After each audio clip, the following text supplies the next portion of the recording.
खुलुमबाय आं किलिकां ब्रह्म बड'लेण्ड बुब्लिनि जानानै बयखौबो बरायना लाबाय दिनै 17 डिसेम्बर 2024 नोंथांमोननो बड'लेण्ड बुब्लिया दिनैनि साना मानि थाखाय मिथिजायो एबा दिनैनि सानाव मा हाबाफारि फालिनाय जायो नोंथांमोननो फारि फारि बड'लेण्ड बुब्लिया फोरमायगोन। दिनैनि सानखौ पेन्सनार्स डे महरै फालिनाय जायो।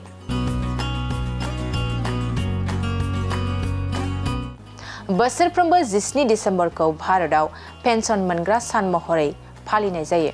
लोगोसे बे साना डीएस नाकाराखौ गोसोखांहोयो दि जाय आजिरा मोननाय मावख'आरिफ्रा पेन्सन मोननांगौनि थाखाय जुजिदोंमोन आरो 17 डिसेम्बर 1982 मायथाइयाव भारतनि गोजौसिन बिजिरसालिया पेन्सन मोनगिरिफोरनि मोनथायखौ गनायथि होदोंमोन आरो बिजिरसालियाव बुंदोंमोन दि पेन्सना आजिरा मोननाय मावख'आरिफोरनि थाखाय होनाय रां आरो मोनसे समाजारि अनसाय राहा।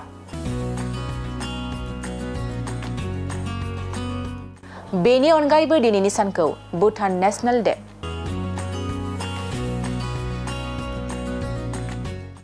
National device appreciation day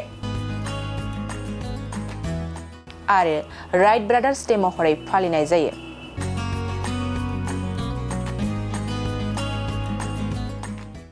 नोंथांमोननो Bodoland बुब्लिया दिनैनि सानाव मा हाबाफारिजों मिथिजायो आरो मा हाबाफारिखौ फालिनाय जायो फोरमायबाय। गोजोन्थों।